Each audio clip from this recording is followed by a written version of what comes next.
Hello YouTubers, this is Allie here.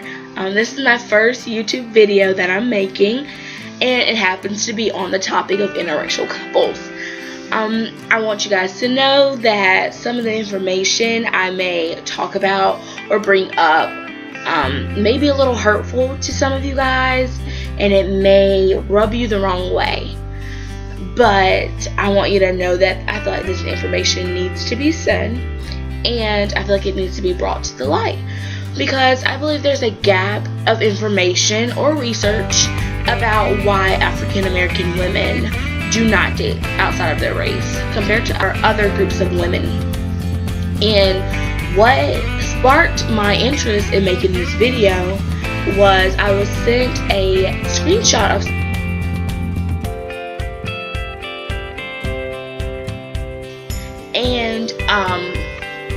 I thought, what challenges do interracial couples face that other couples may not?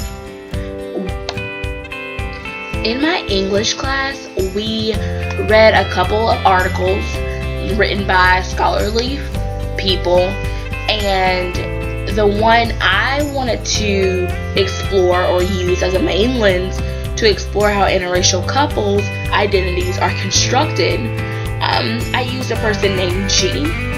And G states that an identity is an important tool for understanding society.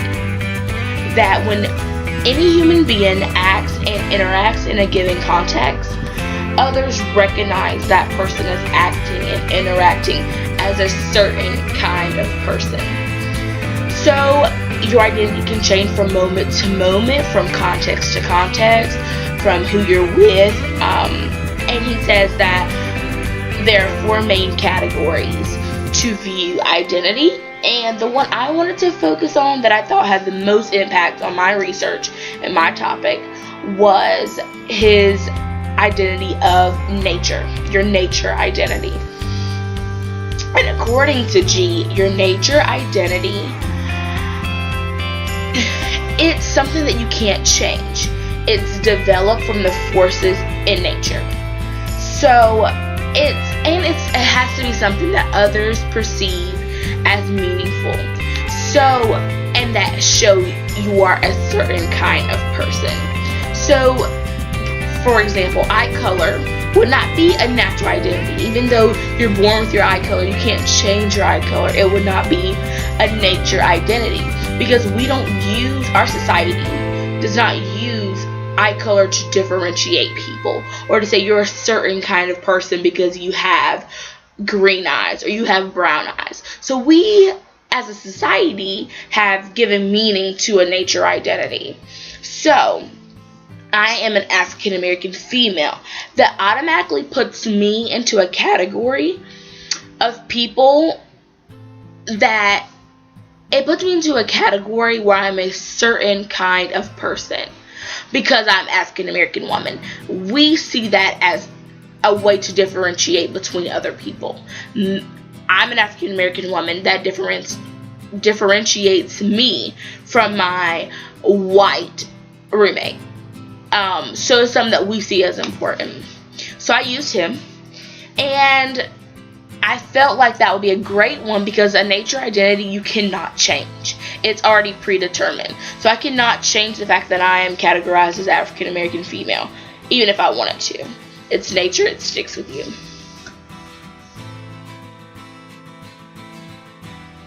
Okay, so this information, this category is my history category.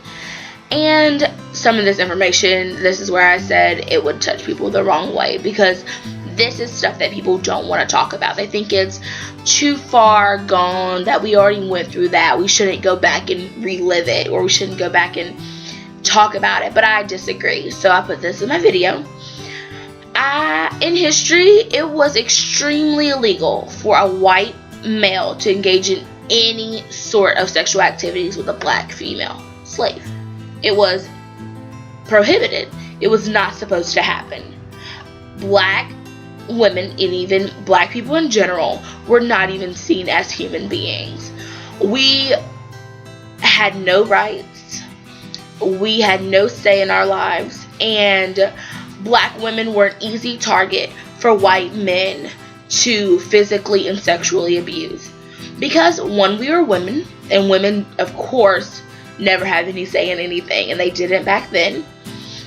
And we also were slaves, so there's nothing you could say. There was no laws that were against the abuse of black women. So many enslaved black women were forced to submit to their master's sexual advances. So if a white slave owner came onto a black female slave, she could do nothing about it. And this really saddens me to think about that, but I believe, and the research that I found suggested that the white male wanted power. They knew that they were powerful men. They knew that they had say, and they wanted to dominate the black woman because she had no powers. So many white slave owners would have sex with black women against their will, and they would impregnate them, and the black woman would have to give birth to a mulatto baby. And mulatto is basically a white and black, like what we call mixed children. And mulatto children were favored because they had lighter skin and probably prettier hair and just a mixture of different qualities. They were seen as what we wanted. The slave owner could sell a mulatto kid for way more than they could sell the black mother who gave birth to it, and could sell them way more than a black slave in general, because everyone wanted the prettiest slave to make pretty babies, to make more money, to sell and make more money. So that's the truth. And many of the mulatto children would get special treatment and would be able to work in the house, so that if the slave owner wanted sex or wanted anything else, she was right there. He didn't have to go outside and get her in the shed. He didn't have to look for her. She was right there in the house. And many of their white wives knew about it. They knew that their husbands were having sex with black women. There was something about the black woman that the white man wanted. Was it her physical features? Was it the fact that he knew he could dominate her? What exactly was the reason? No one will know. But something had to keep the men coming back. Because the black woman could have had sex with the black slave, her black slave husband, and they could have made more slaves. But what was the point of, if we're so low, if African American women were so low, why would you want to have sex with her? So yeah, so many, and what was really sad, I think, and this is why I wanted to include this, is because the same black woman that gave birth to the beautiful mulatto baby, she was treated like dirt. You gave birth to this beautiful kid, and you're still treated like dirt. No one wants you. You're not favored. You're not liked anymore. But you had a mixed kid, and your mixed daughter is more favored than you. Which I think is really sad to think about, but it's the truth. So I feel like with history, it's good to talk about it, to see where we were. White men wanted black women for something. For some reason, they wanted black women. They had white wives, but they weren't satisfied with their white wives. Their white wives were pure and couldn't be touched. But there's something that you wanted with the black woman. So that was slavery, and that was in the 1800s when all of this was happening. But let's fast forward to 1967, which is just 60 years ago. In June of 1958, two residents of Virginia, Mildred Jeter, which was a Negro woman, and Richard Loving, which was a white man, they were married at the District of Columbia. So they were married in D.C. Shortly after their marriage, the Lovings returned to Virginia. In October of that same year, a grand jury issued an indictment charging the Lovings with violating Virginia's law on interracial marriages. On January 6th of 1967, the Lovings pleaded guilty to the charge and were sentenced to 1 year in jail. However, the trial judge suspended the sentence for a period of 25 years on the condition that the Lovings would leave the state and never return to Virginia. Up until the 1960s, there was a law in place that prohibited interracial marriages based solely on skin color. That is it. If two people wanted to be together who were not of the same race, that was against the law.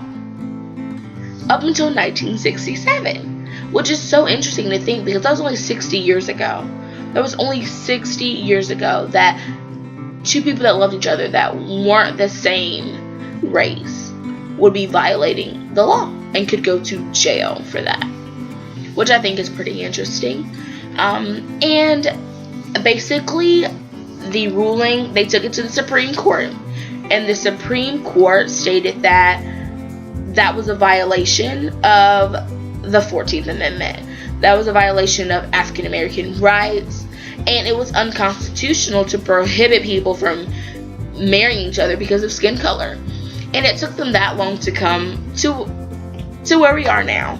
But I feel like that was the first step in making interracial couples and marriages legal and okay.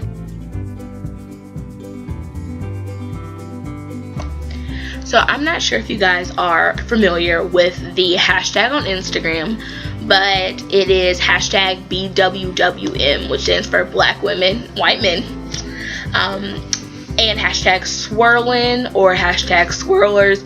My Instagram name is _ swirling, and many posts or many interracial couples will post pictures underneath that hashtag, and so I'm going to be inserting some of their pictures in here.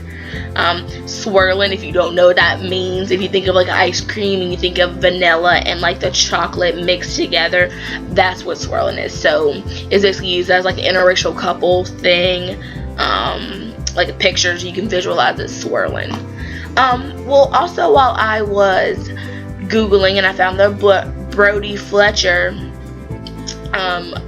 Facebook post, I found a post that really disturbed me, and it was called Officially Ice's Top 10 Reasons Black Men Prefer White Girls. And if you don't know who Ice-T is, he's a rapper. Well, he used to be a rapper back in the day, and he's married to a white woman named Coco. And he decided to make this post, and somebody published it on the internet. I don't know if he did or somebody got a hold to it, and they posted it on the internet. And I'm going to show you guys right now what the top 10 reasons were. I have a problem with the top 10 reasons that he puts out here. He basically degrades black women in the post. It's not like he was saying the reason why he loved white women. He had to break down and slowly degrade black women just to uplift and to prove his point of why he preferred, or him and other black men prefer white women. And it would have been different if he said specific reasons why he loves white girls, or why he loves Coco, what she does for him, things like that. But he basically took every negative black woman stereotype that's in the world and put it into his top 10 reasons, and it basically degrades black women. And the reason why I have a problem with this blog that I found is because I feel like this is the main reason why black women do not date outside of their race. Why would any other race want us if our own black men do not? Think about it. No other race wants us because our own black men don't want us. They don't see the value in us. They don't see what we bring to the table. They only care about the negative stereotypes that are out there. And I feel like it would be different if black men like white women, and it was for reasons that are separate than us. But it's like, white women are the trophy wives. Black women, you don't even wife them. And we're nobody. That's basically what it is. And he was degrading black women in his blog. And I mean, it just really shocked me that he would have to tear black women down like that to make his point. And someone seen his blog and made a counter blog called Top 10, Reasons Why Black Women Prefer White Men.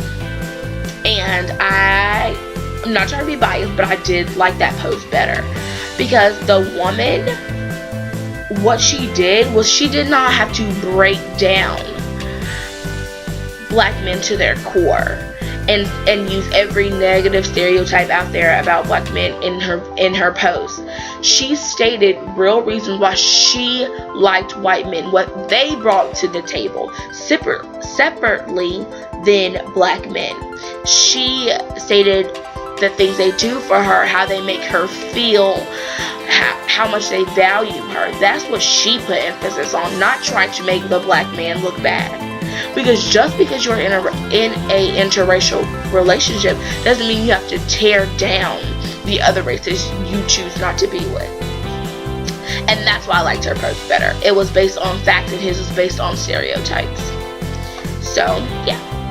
Also, I was searching, and somebody sent me a link. I think it was my English teacher sent me a link to the new Cheerios commercial. And I don't know if you guys have seen that Cheerio commercial, but it basically features a white woman with a black man, and they have a mixed kid.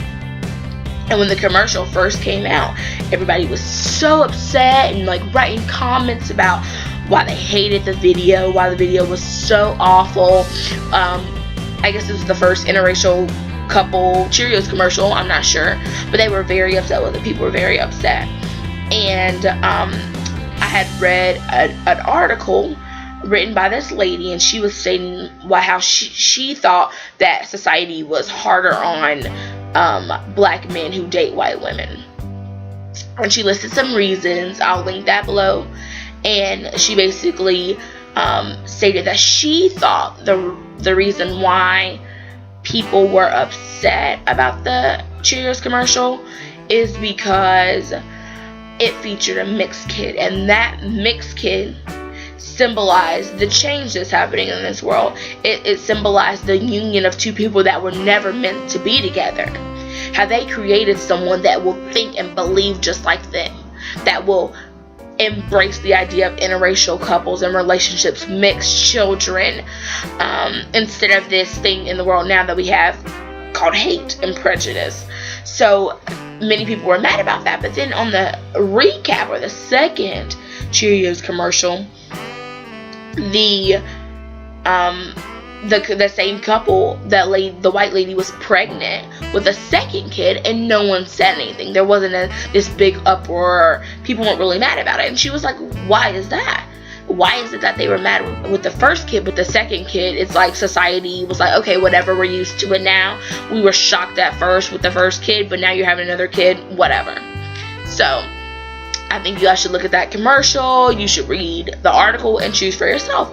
But I thought that was pretty interesting, that society could be more upset with the kids that are being produced in these couples than actually seeing these couples together.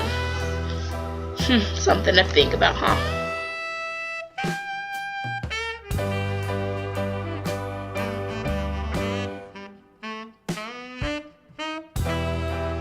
So, of course, we live in this world.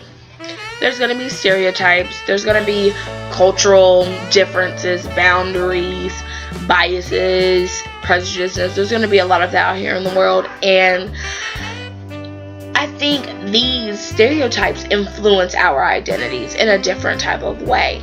I'm an African American woman, and it was hurtful for me to read some of the stereotypes out there about my type of woman, me, who I am, my kind of person, because I personally do not fit any of these categories. So I'm like, these stereotypes are supposed to be towards me to make me hate myself. That's the only point of a stereotype, and I don't fit any of them. Some of them were always angry black woman, Diary of a Mad Black Woman. I don't know if you've seen that movie, but that's based on, obviously, the stereotype. The title is that we're ratchet, we're ghetto, we're gold diggers, we're uneducated, we're mean, that we're unhealthy, that we're baby mamas. We're always somebody's baby mama, but we're never someone's wife. We emasculate our men and don't make them feel like men because we're a strong, independent black woman who don't need no man. We're sexually inhibited. We're provocative. We're always showing something. We have daddy issues. We don't know who our fathers are.